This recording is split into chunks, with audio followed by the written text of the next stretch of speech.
All right. Well, welcome. Welcome. This is the webinar called the Midlife Muscle Up, Building a Stronger Body, especially after the age of 40.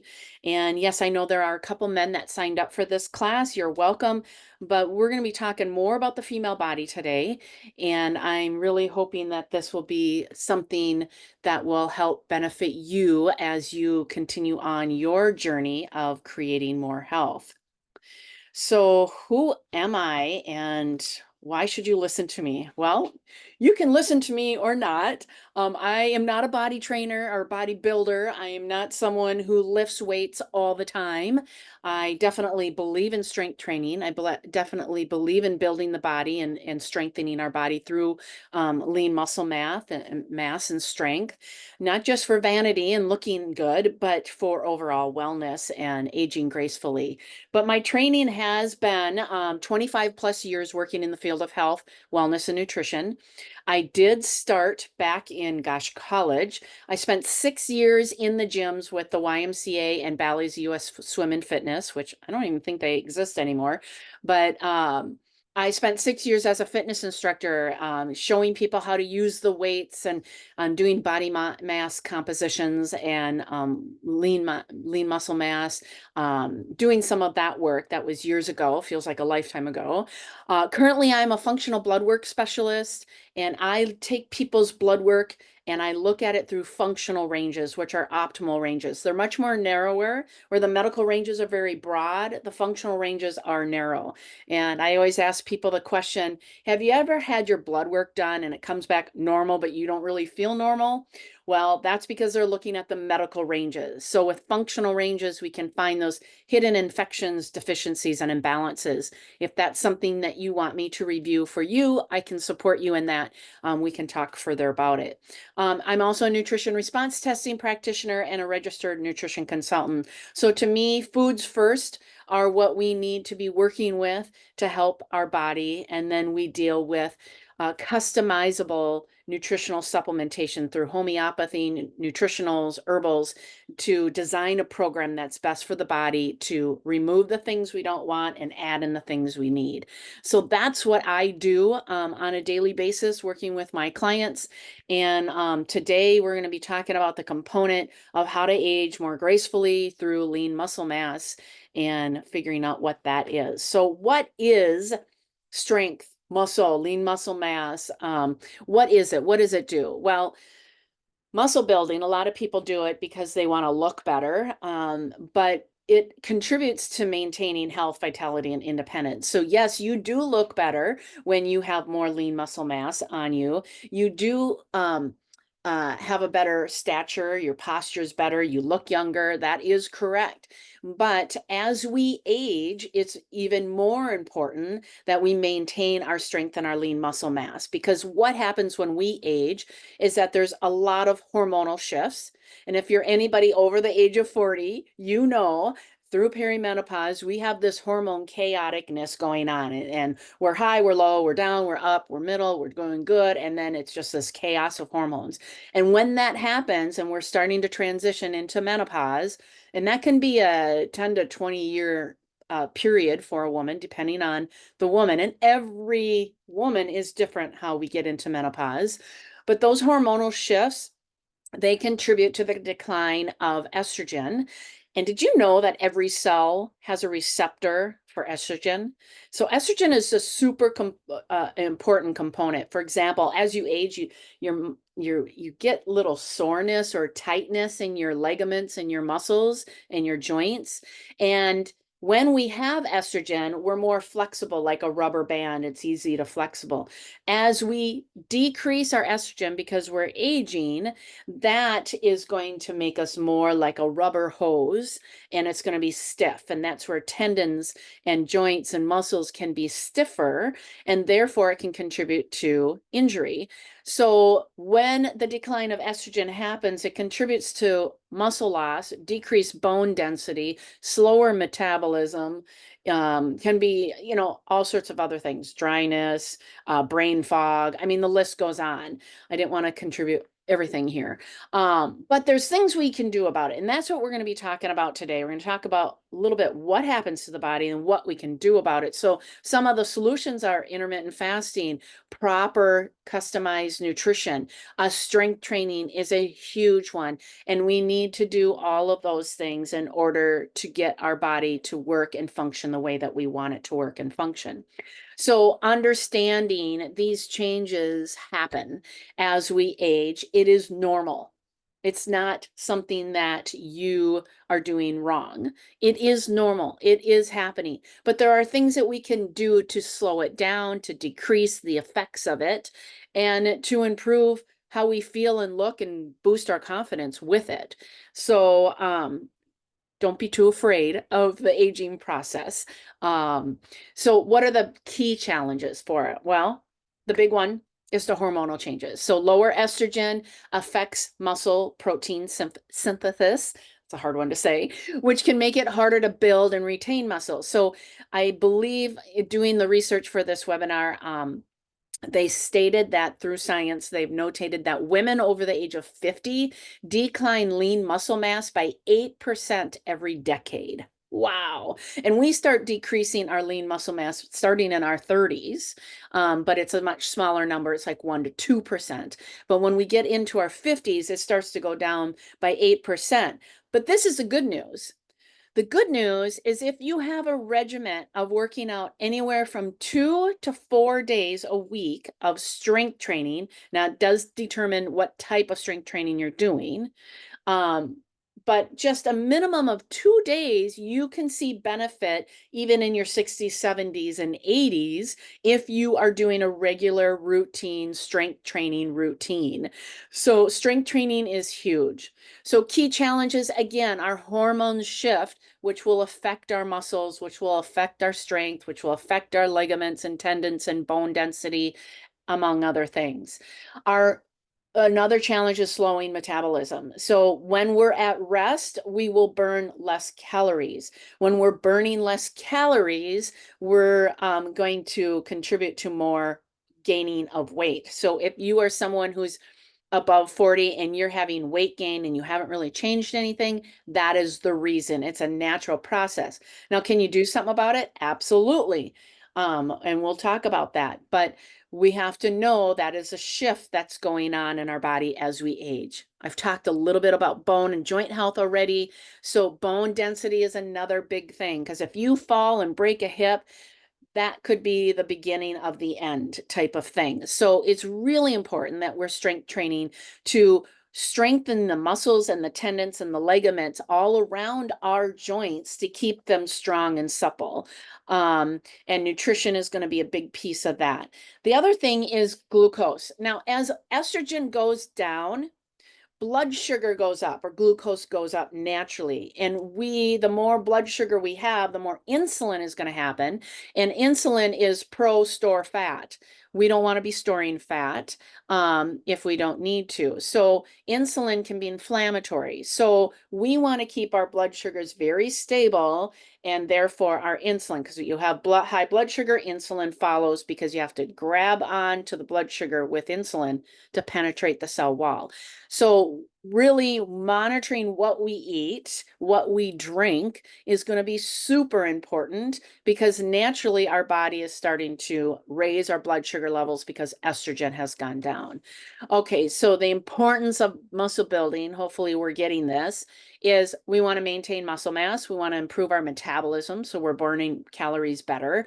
We want to improve our joint health, enhance overall mobility because if you can't get up off the floor, if you can't sit down without aches and pains, if you can't turn and shift, you're not having as much mobility as you age. And that is a problem with doing everyday tasks, such as, going to the bathroom if you can't get off the toilet.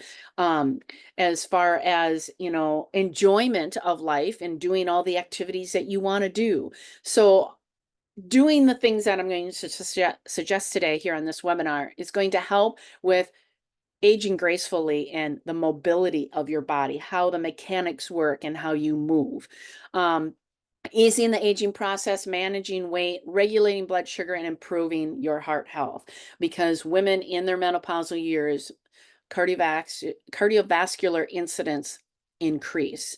So what are some myths that people have? I heard this over and over again, is that, oh, I'm just too old to build muscle. Well, like I shared the study earlier, that is a myth. It has been proven that even if you've never had a strength training routine whatsoever before, if you start doing strength training exercises, lifting weights, doing resistance training of some sort, you will start seeing benefits, and it will be able to be documented.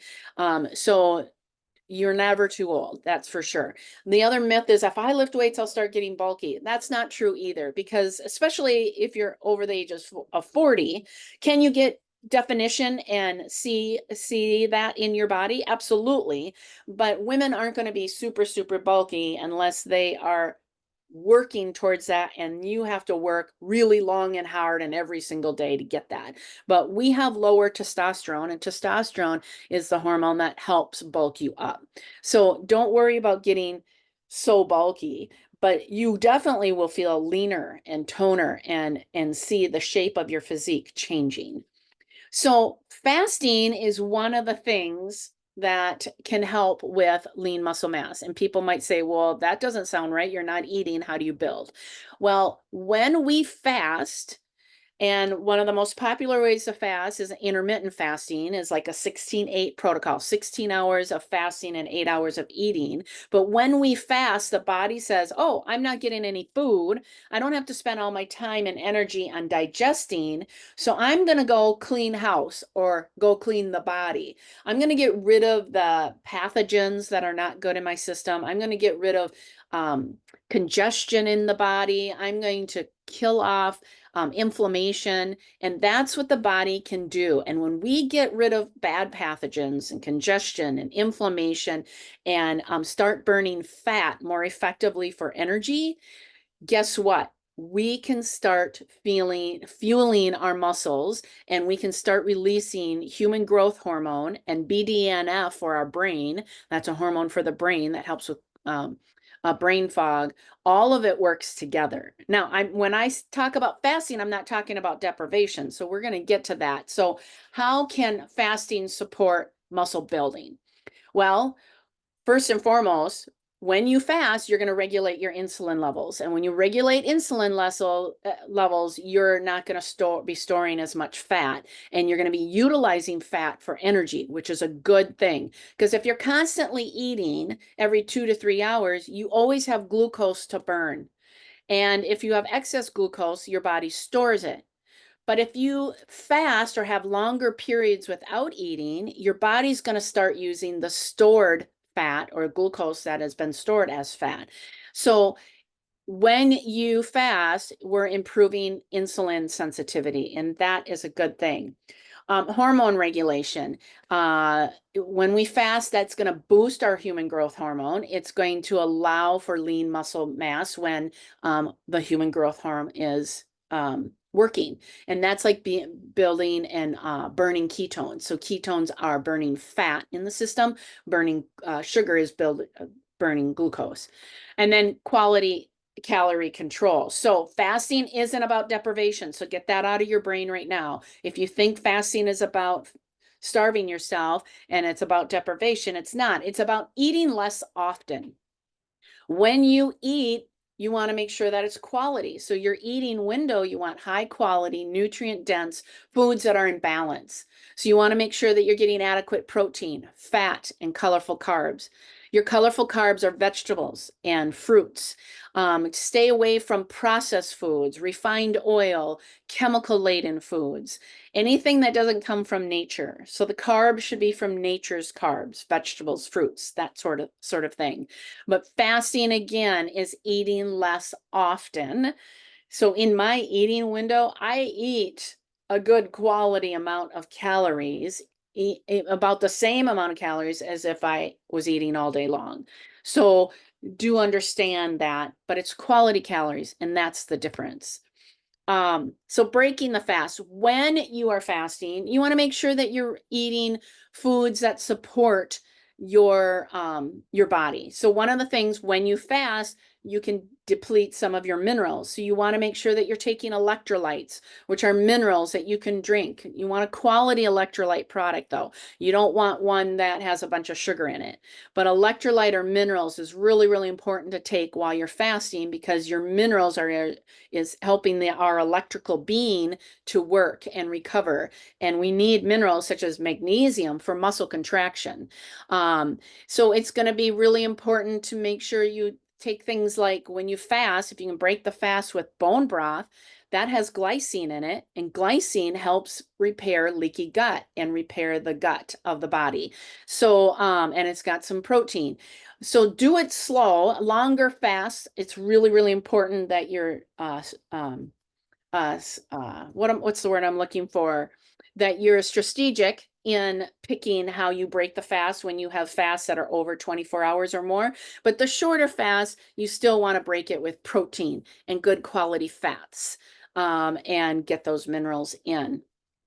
Okay, so just like we wouldn't put water in our car, you don't want to put chemicals, processed foods, flours, sugars, refined oils in our body, especially after we have been fasting, or if we're trying to build muscle, or really any time, we should not be putting poor quality food in our body. The biggest thing, get rid of the chemicals, the refined oils, and the sugars. So what is proper nutrition? Well, it's getting protein is first. Protein is the number one reason why we need to have protein to build muscle. We need the minerals, so vegetables and fruits. Your electrolytes will help with proper nutrition. I know that, or proper hydration. I know a lot of people will say, well, I drink a ton of water. I drink so much water. Well, if your cell membrane is inflamed, and because you're eating chemical laden foods, sugars, and hydration, or refined oils, then your cells will be inflamed and you can't get the water in. A lot of times you need the electrolytes, and you need to remove those bad foods to improve your hydration or absorption levels. Quality water is key as well. You need good water for lubricating those joints, those tendons, and quality fats for the lubrication as well. Okay, so key nutrients for muscle building. I think I've talked a little bit about this, but protein is the most important. How much should we have? Well, if you research it, not everybody agrees. So that is an interesting one. So there is some bio-individuality here, and you're going to have to play around with it and figure out what's going to be best for you. But the main thing that we want to make sure that we are taking in, if you can aim for 1 to 1.2 grams of protein per pound of ideal body weight, then that would be the best to support muscle growth. Okay. And some people, let's say your ideal body weight is 125 or 130. Let's just say 130. Then that means you'd want to have about 130 grams of protein. Now that can be hard for some people. So play around with it a little bit and see what you can do, and have a goal of at least doing 100 grams a day, because then you're going to find that you're more satisfied, it's more fulfilled. If you really want to bulk up and lean up and you're doing the strength training, shoot for the 1 gram of protein per pound of ideal body weight. Healthy fats is huge. It's giving you all of those needed fat-soluble vitamins of A, D, E, and K. It's essential for hormone balance. You need good quality fat for your hormones, joint health, and maintaining energy levels. So that's a key ingredient as well for building muscle. There are some supplements that you can try out, and if you want to take a picture of the screen, Paleo Protein is a protein powder, and it's one that I use. In fact, I had it this morning to help it makes sure that I'm getting enough protein, especially when I have a busy day and I'm on the go. Paleo Protein has like 21 grams of protein in it per serving, but it all comes from meat. So it's no fillers or glues or gums or all these extra stuff. And animal protein is way better absorbed and utilized than plant protein. Now you can still use plant protein, but it doesn't have all the amino acid profiles let's say beef. Beef is a much higher quality of absorption rate of getting protein into your body and the amino acids into your body. But if you want 20% discount, I did forget to add hydrate and paleo protein from Nutrition Dine on the screen. You can take a picture. You'll get 20% on your products forever. But hydrate is an electrolyte product. Paleo protein, vanilla or chocolate, is your paleo protein powder. Okay, I feel like I'm going really fast. Here we go. So muscle building exercises, what should we be doing, especially as we're aging, to combat that muscle loss and boost the metabolism and enhance our overall health? Well, muscle building resistant training is the number one thing to do. Okay, so you want to have a frequency of 3 to 4 times a week. Some science is coming out though and saying that 2 times can be enough depending on what you're doing. But you want to allow a rest day in between the days that you're doing it. So you don't want to do it Monday, Tuesday. You want to do maybe Monday, Wednesday, or Monday, Thursday, depending on what your schedule is. You want to have that rest day, especially as we age, because we need the rest day to allow for our muscles to recover, to heal. And that is super important for you to gain muscle.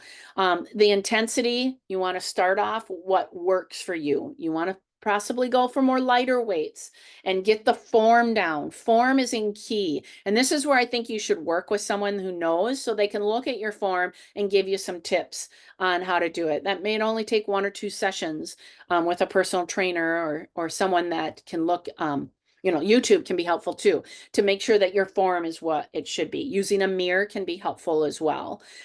So volume, if you do 2 to 4 sets per exercise, that will get you to burning out that muscle, which is good because you're going to have micro tears.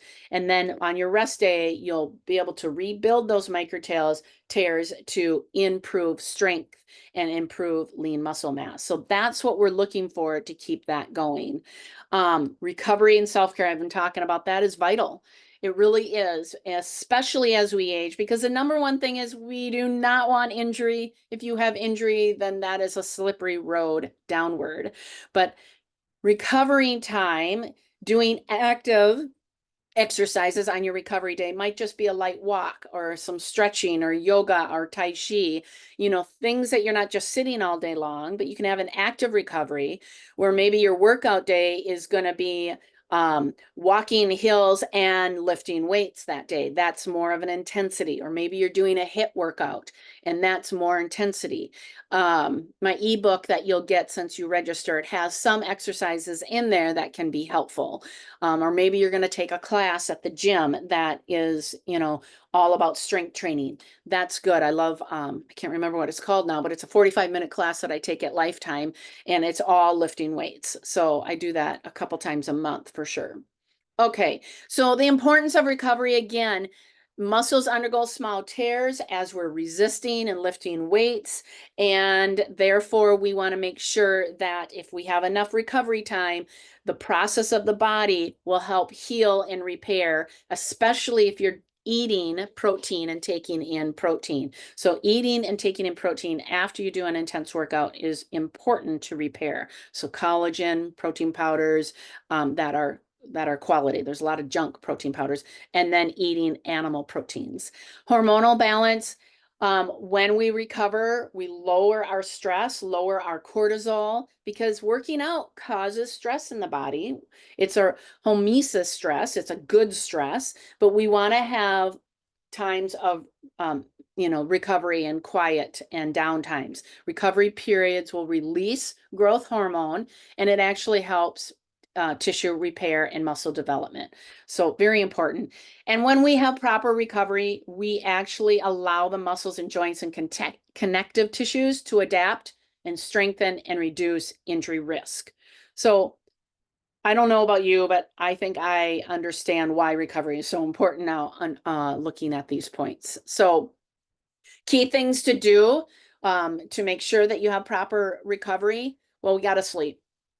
We got to sleep. We got to prioritize and figure out why you're not sleeping. So 2 nights ago, I grabbed a bubbly water, grabbed the wrong one. The one I grabbed had caffeine in it. Didn't know that. I drank it at like 3 o'clock. It was a bubbly water. That night, I could not sleep. I think I slept maybe 3 hours the whole night. And guess what? I was super tired the next day. So, when I couldn't sleep, I was like, what? Why am I not sleeping? This is odd. I'm working out. I didn't sit too much. I ate really good food. What's the deal? And then I looked at the can and sure enough, I saw caffeine.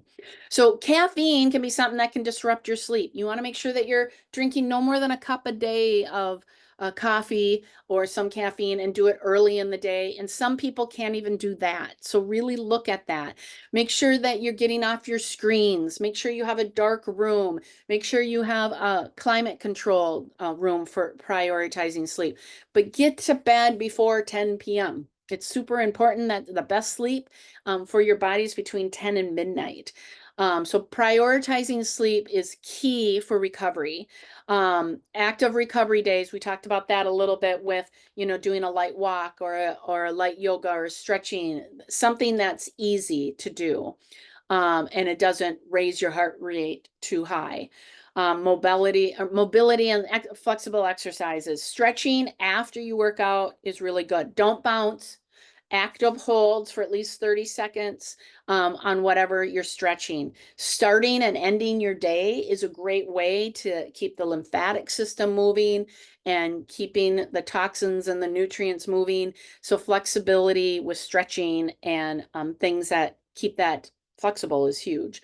Hydration and protein for recover. So making sure you're getting enough of those in. Your electrolytes could be added there. And then stress management. What does that look like for you? I don't know. Everybody's different. Getting sunlight can help with stress. Meditations, turning the screens off, TV and news. Doing something that creates joy for you, whether that's reading a book, talking to a friend, getting a massage, you know, doing crocheting, doing crafts, whatever it may be, listening to music. Do those things that create joy and release stress for you because your body will thank you for it and function way better. So, what about tracking and staying motivated? Because how many of us, myself included, I have all the intentions of the world. I'm going to do X, and then 5 days into it, I mean, New Year's resolutions right around the corner, right? And we don't stick to a plan. Well, if we plan to fail, we fail to plan. If we fail to plan, we plan to fail. That's what I'm trying to say. I always do that backwards. But the point is, we need to make a decision on what we're going to do and then track it. And that helps with motivations as you start seeing those gains. But give yourself a good 30, 60, 90 days of consistently doing whatever it is that you're going to do to get where you need to go. So monitoring it, there's so many apps out there, there's journals out there, but setting realistic goals and celebrating small victories. And hopefully when you celebrate, it's not all about celebrating it with food. How many of us do that? We celebrate with food. So we want to set realistic goals and celebrate. That might be that you get to go out for a walk or be in nature or have a cup of tea with your friend or buy a new outfit, whatever it may be. But set those goals out there for yourself and stick to them. Um, so tracking some of it, make your goals clear, make them measurable, whatever that may be. And don't make that measurable gain or loss to be just what the scale says. Okay. So if you go into a personal trainer, you can do body fat analysis. You can measure your arms and legs. You can measure the distance that you're able to go on a walk or not, the amount of weight that you're able to lift, the amount of reps you're able to lift. It doesn't just have to be what your body looks like, is my point. Figure out what you want to measure for your gain. Maybe it's just that I consistently am doing something 2 days a week that is physical activity. Awesome. Start there. Start small and keep going. Assess your energy and performance. I was able to get up off the floor. I had a grandma once that her whole goal in meeting with me is that she wanted to be able to get off the floor without assistance so she could play with her grandchildren. Huge. After a few months of doing that, she was able to accomplish that. I have a 65-year-old gentleman I'm working with now. and he was doing yoga, but he felt like he wasn't very flexible. Within 4 months, he was able to put his hands flat on the ground while he was doing yoga, and he lost 32 pounds and he lowered his A1C number, which is on your blood labs, um, from diabetic range to normal range. So in 4 months, we can do amazing things with our body. So maybe your measurable gain or goal is to get your blood work numbers to be better. We can do that. Okay. So make those assessments, make those goals and stick to them. And how to stay motivated. I don't know about you, but for me, I have to celebrate small wins. I have to pat myself on the back. Maybe that's a happy dance in the living room with your favorite music. I don't know. Um, I love to do it in a supportive environment, whether that's someone you're hiring or a friend group or what have you. Um, or your buddy, your dog, your dog is the one that's going out and doing exercises with you. But having a supportive environment is huge. Keeping workouts fresh. I get so bored. I have to do something different all the time. I just bought a weighted vest for rucking. So I've been doing this month. My goal was 40 miles with my vest on and for 1 month. So I was like, okay, I can do that. That's more than a mile a day. And I had to add hills in every time I went. I'm using an app to measure it and I can see it and I'm feeling good and I am noticing a difference in how my muscles feel. And there's always a mental aspect to when we physically exercise. So whatever that may be, track how you're feeling. What is your mood like? How are you being more positive? And know that there are going to be valleys as well as hills and triumphs. So plan for the setbacks and be okay with it. Plan that you didn't get out that day because there was a hurricane. I don't know.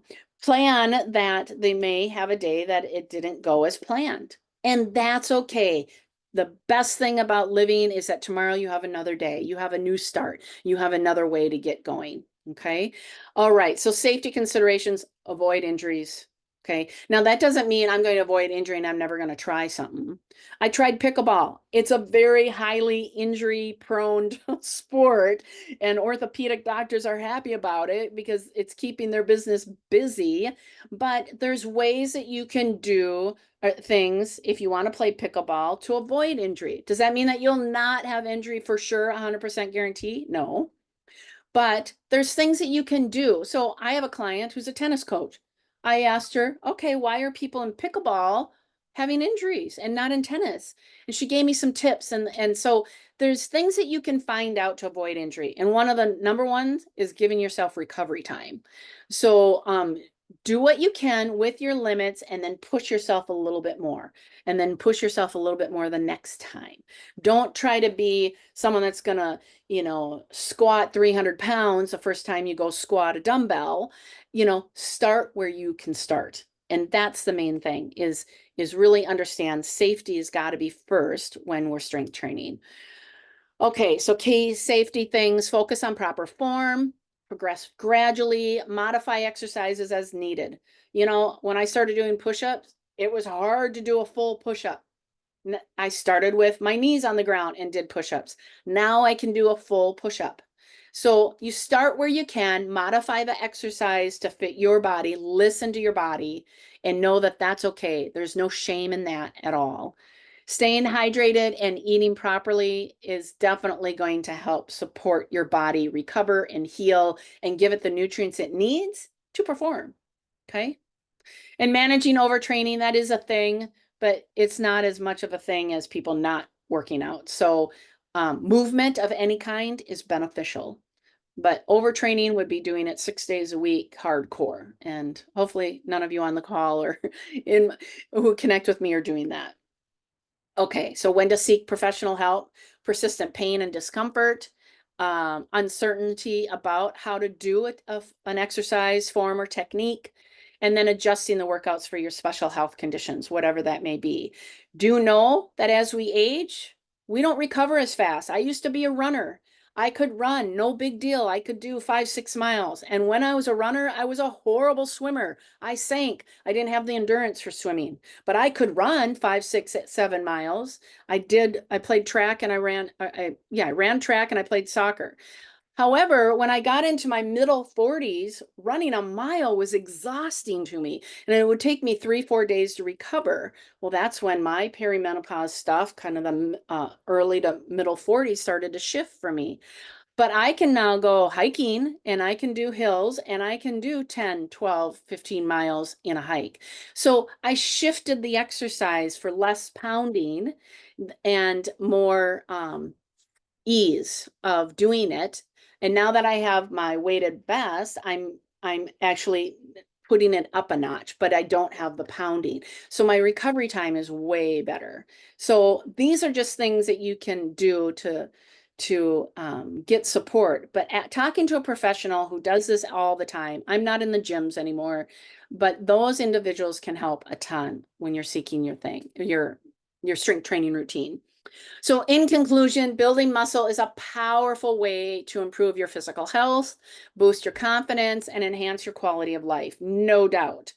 And we have to understand that physiological changes are going to occur no matter what, but we can ease them as long as we're willing to do some strength training, proper rest and recovery when we're doing this. Make sleep a priority. Focus on our nutrition. And number one for building muscle is protein. And incorporate fasting so we can remove toxins and remove congestion and remove bad pathogens to clear our body to heal, grow, and prepare to have muscle mass. Okay, so since you have been on with me, I do have some special offers for you. Right now, my 7-day sugar cleanse is just 7 days of meal plans, recipes, shopping lists. You get 3 pre-recorded calls and a half-hour call one-on-one with me to get your nutrition on track. And this is getting rid of bad foods and incorporating good foods and giving you a little bit further education on how the body works. If you want that for 50% off, just go to easysugarcleanse.com and it's on 50% off special right now, or you can use the QR code. This is a great starting point because it's only, I think it's like $37 to get you additional support on what foods to eat, when to eat them, how to eat them, and how the body works, and how glucose works and insulin works. And we go in a little bit more in detail. My second offer is this is my brand new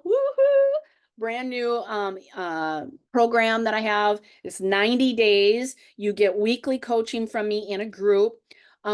We have meal plans, we have fasting plans, we have diet variation, fasting variation. We are improving our inflammation, boosting the immune system, talking about self-care and recovery. And everybody who does this loses weight. I've been working with these principles for years, and this is what works with my clients. I've put it together now in a 90-day program. You get me for group coaching weekly, and this is in a beta launch, so the price is really low for the 90 days. And so if you want to know more about it, there's the link, as well as you can use the QR code as well. And my next offer, and you can do all of these, or you can do one of them, two of them, whatever you want, or nothing. But my functional lab review and nutrition response testing initial session, what I do is I take your labs that you may already have, or I can order the labs for you. If I order the labs for you, it's an additional cost. It's $325 to order all the labs, and that's at my cost. But if you can't get it through your doctor and have your insurance pay for it, then I can order it. You go to a local lab core and have it drawn, and then you submit that to me, and I review that for when you purchase the initial session. The initial session, I review your labs. I give you a report of findings. I also do a nutrition response testing session with you, and then I customize and make an individualized plan for you on what to do. We talk about foods first, what foods can be allergens to you. I test you on that. I can find out what organ and gland is being affected, what stressors are on you, and then we design a plan for you. And if that's all you want to do with me, that's fine. You can do that. If you want to work your plan with me, then I can work the plan with you. If you have questions and you just want to ask me a couple questions, you can go to the URL at the bottom, which is inspiringhealthsolutions.com/contact, and that will get you into my calendar where you can have a free 20-minute call with me, ask me some questions, and we can chat and see if we're a good fit to work with each other. All right.